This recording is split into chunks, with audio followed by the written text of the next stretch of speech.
like I have a design degree. I value design, and it's a fine arts design degree of all things.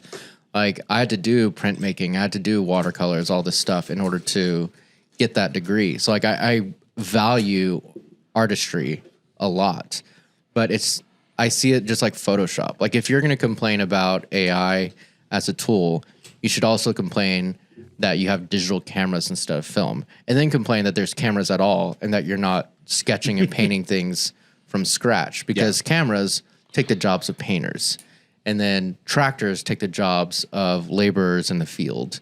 Like AI just enables more in the future. And I think at a certain point it will become, I mean, just my opinion, just another tool that everybody it is another tool, but it will become a point where it's like, all right, like the things we need are provided for. Like, what do we do for work?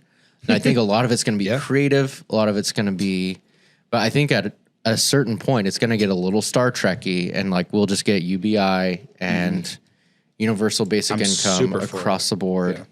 And then like we're beyond the capitalist dream, which is, you know, trade your time for money. And it becomes just humans being humans. I think that's a positive. I don't think that's a negative at all.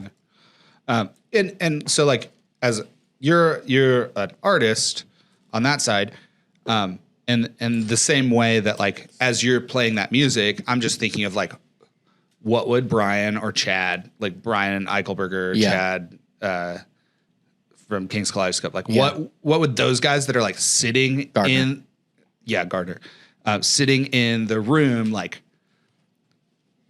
making this stuff. Yeah. What did they think of that? And what I would go down to is like, we wouldn't have that. No.